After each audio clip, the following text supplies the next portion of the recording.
Hi, I'm Natalie Nodowitz, and welcome to part one of my series called Family is the Smallest Form of Politics. Now, I'm sure more than once you've heard the phrase, "it starts at home," when speaking about parenting styles or political ideology, but where does this phrase come from?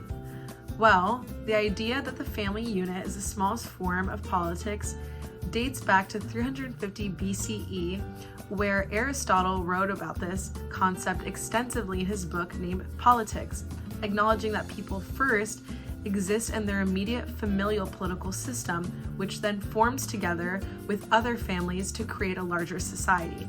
He said, quote, "Seeing then that the state is made up of households, before speaking of the state, we must speak of the management of the household."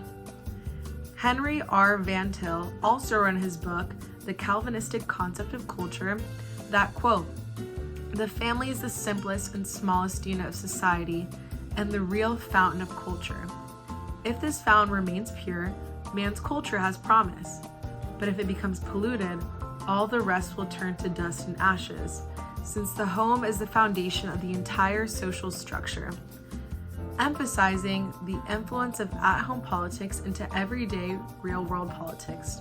In Aristotle's book Politics, he writes of the patriarchal hierarchy that reflects that of monarch rule. The father acts as the king, with a supportive yet submissive queen or wife under him, and the servants or children under the king and queen's rule. It is no surprise that royal families were very selective of which families their heirs would marry into. Granted, they were for more politically and economically strategic reasons, though. However, the same is true for the modern kingdom when families marry.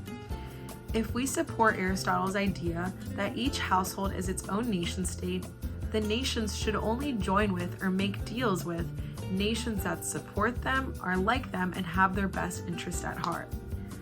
However, the key word here is hierarchy.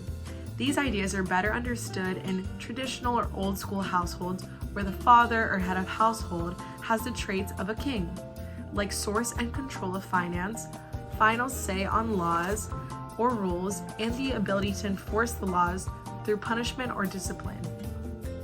The king might seek advice from a council or his wife, mentors, parents, siblings, and a social circle. The 1950 psychological study called The Authoritarian Personality concluded that strict hierarchical family structures foster authoritarian tendencies, making children more likely to support hierarchical and authoritarian political systems in adulthood. The best example or proof of this were apolitical common citizens of 1930s Germany. In hindsight, historians found that German citizens seldom questioned or rebelled against authorities, no matter how immoral that government was. This was concluded to be the result of a people who have a long history of being culturally taught to respect and obey all authority figures, whether it be a parent, teacher, policeman, or prime minister. A study concluded at the University of Pennsylvania by Neil Fashing and Yipta Lelks that, quote, "the stronger kinship tightness is linked to a preference for right-wing positions on cultural attitudes. Among those who are less engaged in politics and tighter ancestral kinship culture is associated with left-wing attitudes," proving that family structures with a little more conservative, authoritative systems create little constituents who grow up to seek the same thing, whereas liberal households create liberal norms. However, one must understand that no extreme is healthy or productive. No parent is perfect, and no one has the key to parenting, and there is no instructions manual on parenting. Still, however, early childhood development and adolescent development shows that there are key milestone ages where children experiment with and challenge authority figures. These are specific to the toddler age, or terrible twos, ages 6 to 8, and puberty ages, which vary per individual. In moments like these, it's important for the children to have a stable, secure kingdom with a clear sense of direction, along with a respect for and understanding of the hierarchy. As always, No family is perfect, and every family is crazy in their own way. But remember, you are raising future kings and queens who will one day run their own kingdoms.